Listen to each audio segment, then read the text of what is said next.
In this episode, it's some strange and unique places in Mississippi. We feature an airplane recovery yard in the Delta, of all places. We take a look inside the International Museum of Muslim Cultures in Jackson. And we go climb a tree at artist Johnny Knight's Treehouse in Mendenhall. Down Mississippi Road. Mississippi Road. Hi, welcome back to Mississippi Roads. I'm your host, Walt Grayson. This week, we're going to be taking you to some unusual places in Mississippi, and we're starting here. This is Johnny Knight's Treehouse. It's near Mendenhall, Mississippi. Johnny Knight was, I guess for his occupation, you could say he was the local handyman. If you needed something fixed, he could fix it. If you needed something built, he could build it. But he was also very creative. He was a painter and a sculptor. Among other things, Johnny made the totem pole that's in front of the Mendenhall Library. A little girl asked Johnny one time, what's a totem pole? Instead of telling her, he just made one. That's the kind of guy he was. Very quiet, but also very creative, obviously. We're going to talk more about the treehouse later, but we said we're going to unusual places. So let's start up in the Delta, up in the cotton fields. In the springtime, you've got the foliage growing out there. In the summertime, there's the cotton blossoms. And in the fall, there you have the cotton bolls. Way over on the other side of the cotton field, there's the Boeing 747. And here's what it's doing there.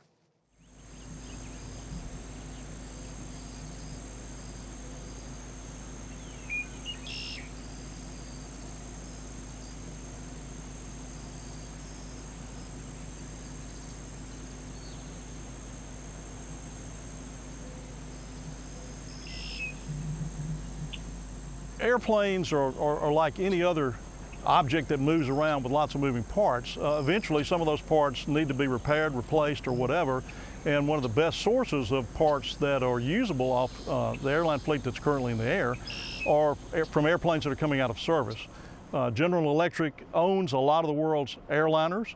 And so when airplanes come off lease or are about to come off lease, some evaluation of that airframe, I think, is done by the owner to determine whether it's worth more in parts or whether it's worth more as a serviceable flying airplane. And once those airframes are deemed to be worth more as parts, generally speaking, they head to a place like Greenwood and to the GCAS operation here where they are disassembled.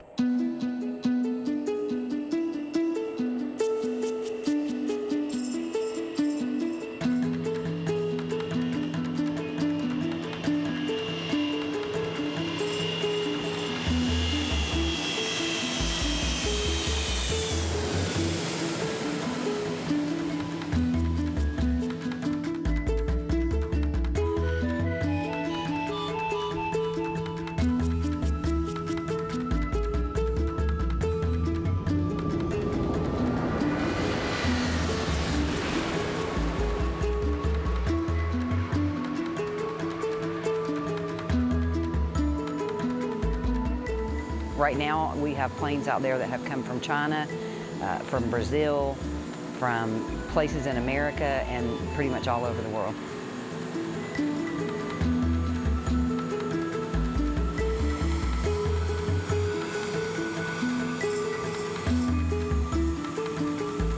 So these are not worn out planes, they're not broken planes, there's nothing wrong with these planes.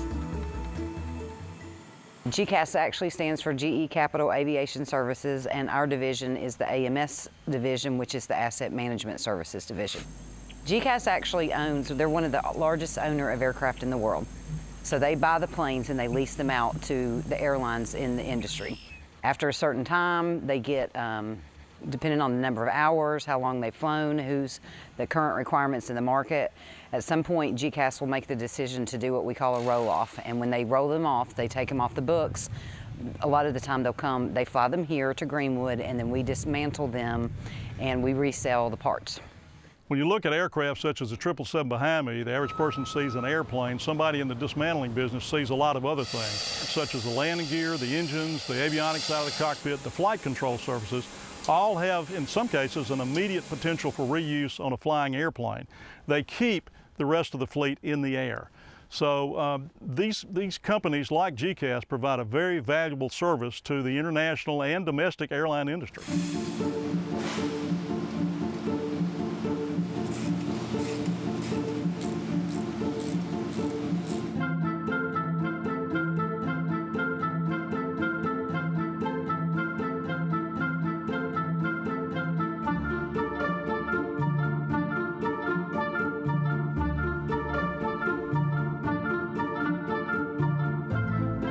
but it's a very regulated industry. It's very controlled. It's an opportunity for us to take these parts and give them a second life. These are very good parts. They're very needy parts. They're parts that go on a lot of aircraft types. A lot of planes need these parts. And so what we do is we help them have surplus so that you're not stuck on the ground waiting because something malfunctions at the airport. You know, we offer a good solution to people so that we can all continue to fly and fly safely.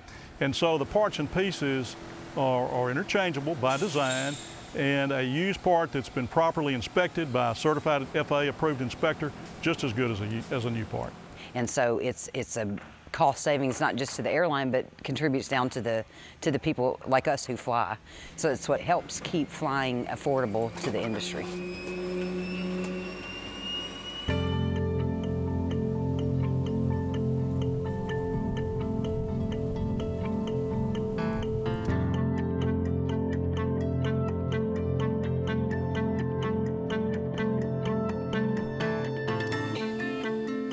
Well, it's been referred to as the airline graveyard of the South, and it had that unique position for many years of being the only place in the South, to any large degree, where airliners are being disassembled.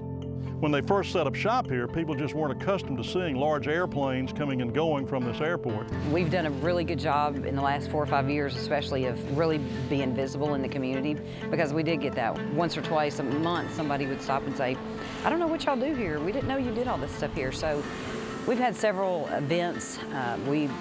Most recently, in the last 3 years, we're very active with an air show. It's called Greenwood Air Show. That's one of the opportunities that we've had we let the public come down, look at the planes. You know, we'll walk around with them, because really people don't understand. We've got kids that come out that've never been on an airplane, so we like the opportunity to explain it to them and what we do, and say, the world's a big place, and so they come here and they see a little bit of the world that they might not see somewhere else. We're certainly not a junkyard. We've heard that before. It's not a place where airplanes come to die. To me, it's a place where they come to have a little bit of a second life. They have some repurpose. So if I was an airplane, I'd want to be repurposed.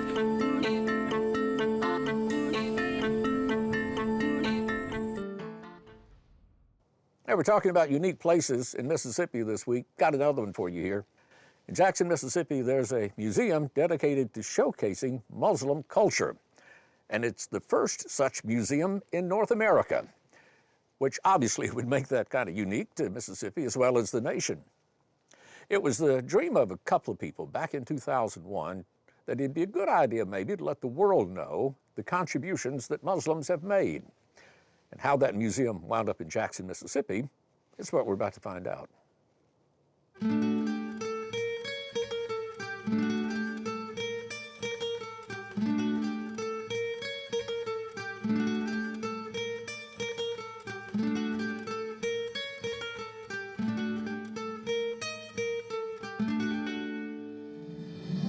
We have a museum in the city of Jackson, Mississippi, which has a twofold purpose, both to educate about Islam, but also to educate about all religious traditions. There's no just one form of Islam, just like there's no one form of Christianity.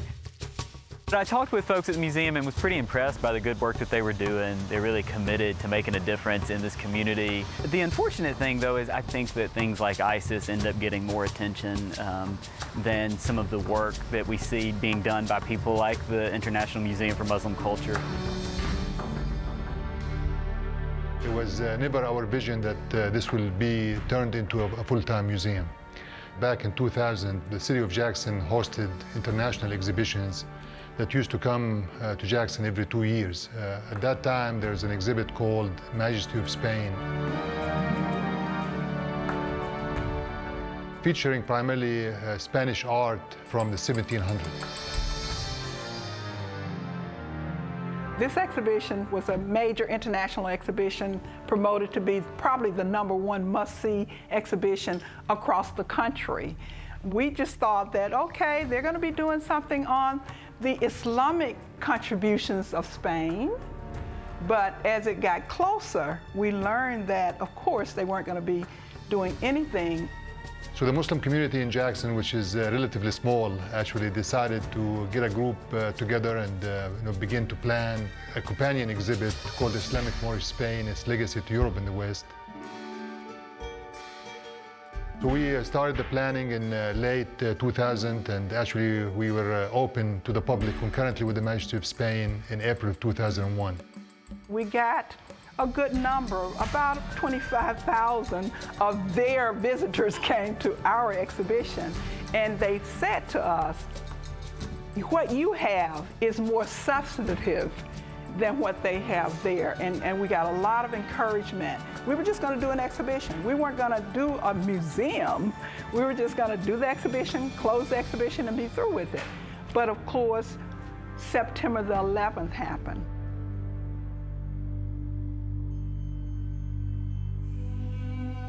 The Muslim community in the United States is relatively small. I mean, we are a minority group, probably around 2 to 3%. The population of the Muslims in America range from 7 to 10 million people.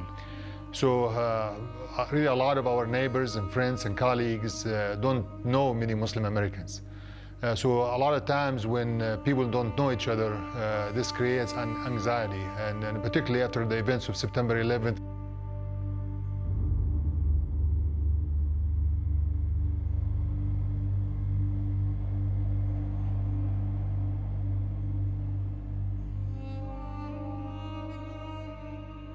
When September 11 happened, we just expected that we were going to have to close the doors then. We came to the museum the next day. We had a brick had been thrown in our glass window, so we just, were really concerned about that. But what happened was that we got support from the interfaith community. We got educators that brought their students to the museum. We actually had a group that organized a press conference, telling people in Mississippi, in the Jackson area, that they stood with the Muslims, that they really didn't want any harm to come to the Muslims. So really that gave us a thrust to go on and stay. We discovered as part of this process that there is not a single institution in the country that focuses on Islamic history and culture. So a lot of our supporters encouraged us basically to turn this exhibit into a full-time museum. So as a result of this, the International Museum of Muslim Cultures was born as the first Islamic history and culture museum in the country, focusing primarily on educating the American public about Islamic history and culture. Since then, until now, with a lot of the issues of terrorism, violence, extremism, there's a lot of tension between Muslim Americans and the larger community. And every time, in our opinion, what bridges the gap of misunderstanding is the issue of education. I definitely believe that the museum helps to counteract some of the Islamophobia that we see around here and throughout the country and throughout much of the world, to be honest. I was reading a story recently that showed that a greater percentage of Americans have a negative opinion of Islam than there are percentage of Americans who have ever met a Muslim. So what that means is a lot of people have a negative view of Islam and a negative view of Muslims who have not ever actually met a Muslim. And so one of the things that the museum is doing is helping to counteract some of these negative stereotypes by showing that Islam means different things to different people, just like any religion does. To be a Christian doesn't mean the same thing to one person as it does to another necessarily. Similarly with Islam, it doesn't have to represent the negative values that are often reflected on TV and some of the worst news stories that we see. We provided a place for educators, for students, for just the general public to come and learn more about the Muslim culture as opposed to depending on what they read about in the news. So you can actually come here and take your time educating yourself on Islamic culture, what it is and what it isn't, and you can get more accurate information. You get a chance to talk to Muslims directly and ask any question you like, and we'll be happy to, if we can't answer the question, you can always use our library, or we can get that information for you and assist you in any way we can. We have a particular verse in the Quran that states there is no compulsion in religion, that we don't force anyone to become Muslim. We don't subject them to our religion. We simply just educate if asked.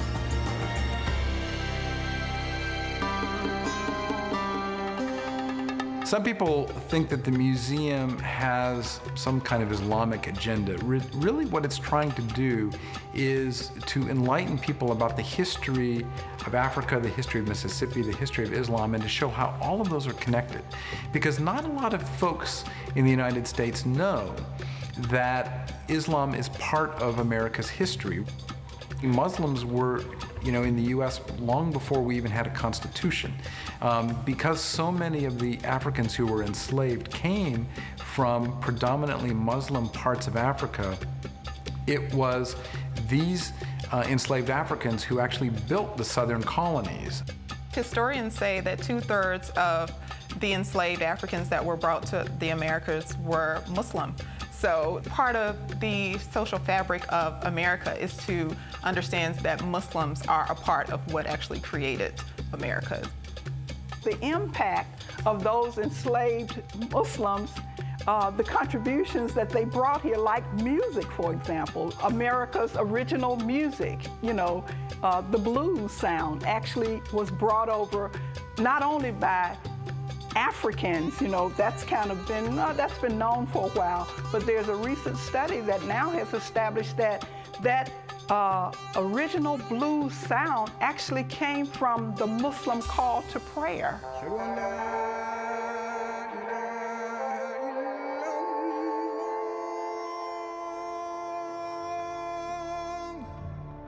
We wouldn't have the blues without the Muslim call to prayer, right? So that whole music style comes out of Islam. We have, many, many different cultural connections. And actually, at one point, there were probably as many Muslims living in Mississippi as there were Christians. Because if you count all of the enslaved Africans who were Muslim but not allowed to practice their faith, they probably equaled many of what we would consider practicing Christians at that time. So this idea that religious diversity is a new thing to the United States history and to America is simply factually wrong, and part of the work of the museum is to dig back several centuries and show that we've been a pluralistic country ethnically, religiously, culturally, right from the very, very beginning. And that to say that Muslims don't belong in the United States is basically to ignore the history of the South and the history of Mississippi itself, which is a living witness to how long Islam has been part of the United States.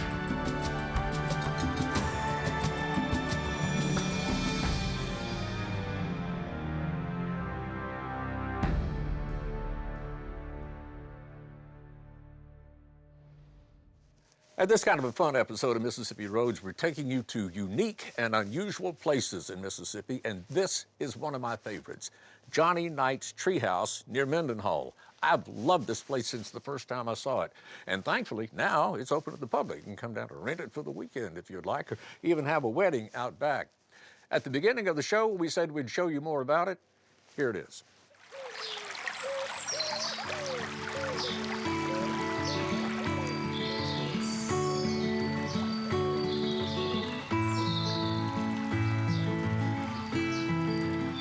World-renowned Treehouse man saw this place not as it is today, but like Johnny originally built it. And he declared that this treehouse that Johnny Knight built was an engineering marvel. He just said it's one of a kind in this world. He could not believe that a man built this place by really blueprints he drew on a paper napkin. He was really blown away by Johnny's genius, and he wished that he could have met him.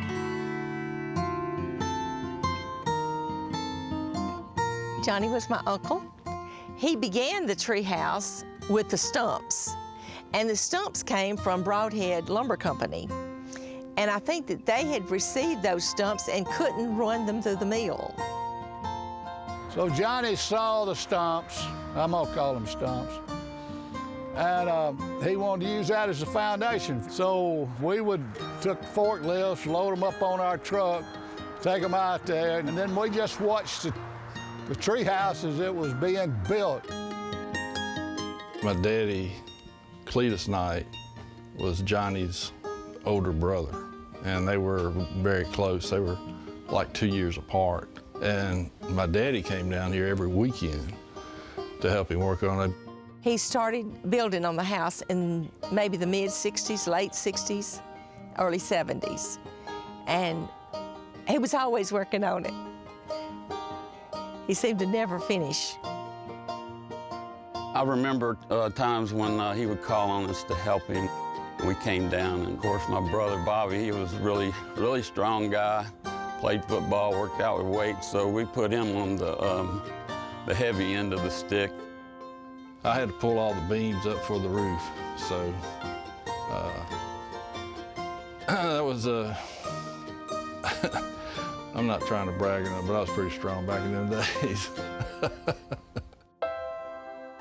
The thing about Johnny, though, you know, if you do something for him, he's going to turn around and you're not going to get away with him not doing something for you in return.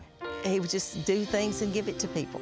He did so much community service and so many things for people in Mendenhall, and never wanted to leave Mendenhall. He loved people in Mendenhall, and he loved the family. He did a lot of stuff with my dad, and they were very close. They stayed that way the whole time. And when my dad passed away, it was like a void.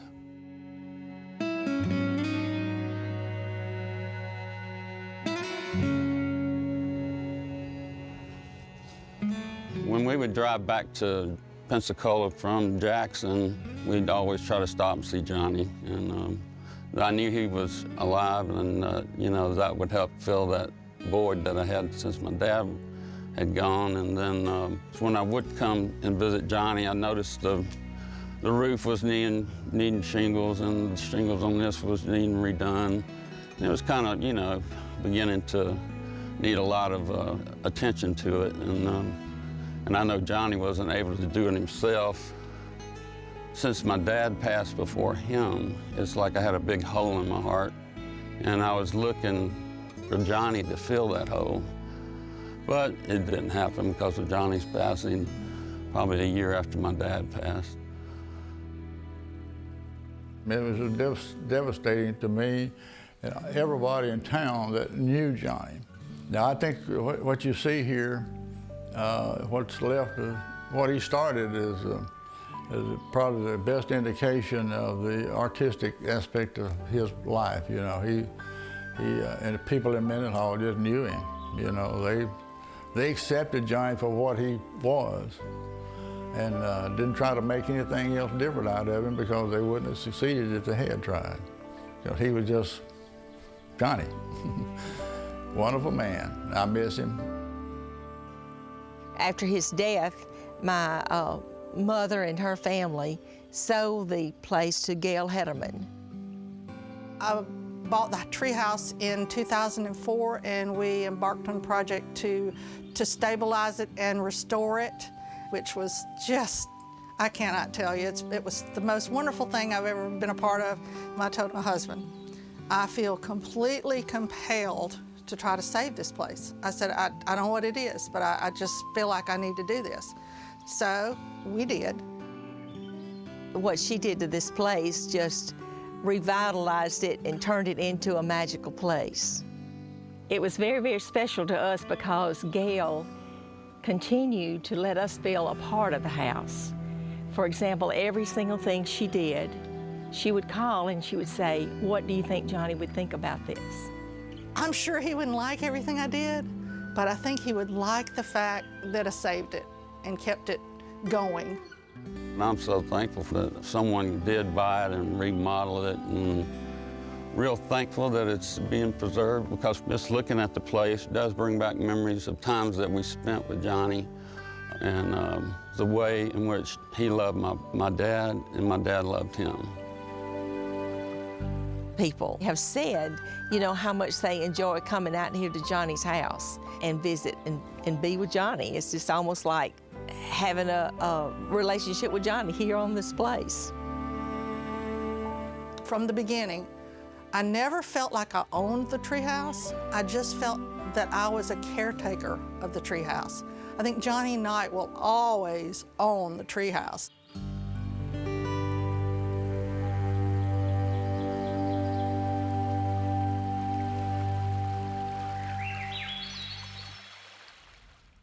Hey, that's all the time we have for this week. If you'd like information about anything you've seen on the show, remember you can contact us at mpbonline.org/Mississippi Roads. And make sure you like our Mississippi Public Broadcasting Facebook page. Till next time, I'm Walt Grayson. I'll be seeing you on Mississippi Roads.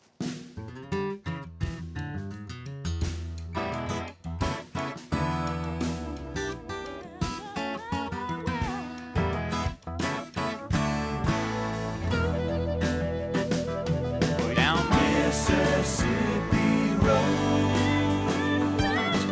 Mississippi Road.